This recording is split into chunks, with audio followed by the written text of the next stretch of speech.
নমস্কাৰ বন্ধু বান্ধৱীসকল, শুভ আবেলি। সঁচাকৈ বহুত ভাল লাগে এইফালে আহিছোঁ ফুৰিবলৈ, যিহেতু পিছফালে পথাৰৰ ফালে, যিহেতু বহুত দিন এইফালে অহা নাছিলোঁ। আজি আকৌ এপাক ঘূৰিবলৈ আহিলোঁ আৰু ওচৰতে বগৰী কেইজোপামান দেখিলোঁ। চাওঁচোন বগৰী কেইজোপা লাগিছেনে নাই লগা, আপোনালোকক দেখাবলৈ চেষ্টা কৰিম।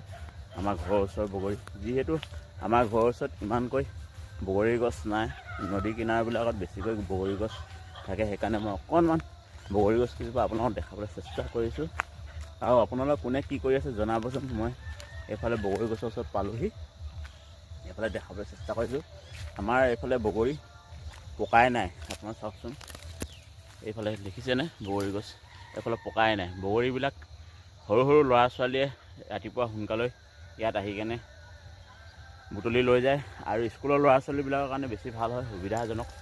স্কুলত ছুটি হোৱা সময়ত আৰু ৰাতিপুৱা অহা সময়ত বগৰী ইয়াৰ পৰা ছিঙি খায় ল'ৰা ছোৱালীবিলাকে। সঁচাকৈ এনেকুৱা যদি বগৰী 2-3 জোপামান ঘৰৰ ওচৰত থাকে, সঁচাকৈ ল'ৰা ছোৱালীৰ কাৰণে বহুত ভাল হয়, নহয় জানো বাৰু।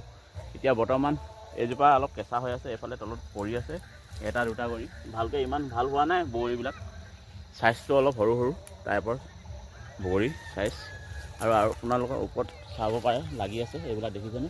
এইটোত বগৰী লাগিবলৈ ধৰিছে, এইটোহে চাওক কিমান সুন্দৰ চাইজ বালিয়া বগৰী হয়, আৰু খাবলৈ বহুত মিঠা। মই এটা টেষ্ট কৰি চাওঁ।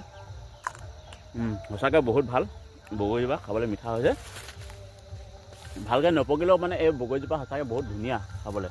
আৰু ওপৰত অজস্ৰ বগৰী পকি আছে, দেখিছেনে। মই দেখাবলৈ চেষ্টা কৰি আছোঁ,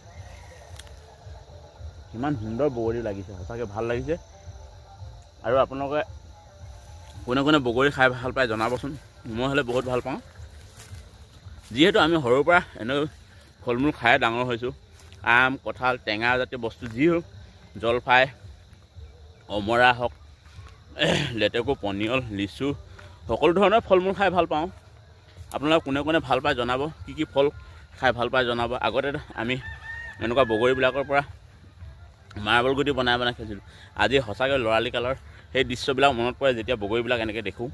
আৰু আগতেও এনেকুৱা বগৰী আমি খাবলৈ ইমান পোৱা নাছিলোঁ, যিহেতু আমাৰ বাৰীত নাই, বেলেগৰ বাৰীত খাবলৈ যাওঁ। আৰু খাবলৈ গ'লে মানে সিহঁতৰ ঘৰৰ বুঢ়া বুঢ়ী এহাল আছিলে, সিহঁতে আমাক বহুত খেদায়, আমাৰ বগৰী খাবলৈ আহিছে বুলি। আমি দৌৰ মাৰোঁ, সেনেকৈ লুকা চুৰি কৰি কৰি খাবলৈ চেষ্টা কৰিছিলোঁ।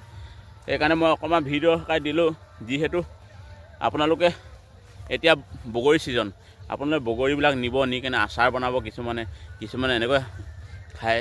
সেইকাৰণে মই মানে দেখাবলৈ চেষ্টা কৰিলোঁ। আৰু কাৰ কাৰ ঘৰত বগৰী গছ আছে জনাব।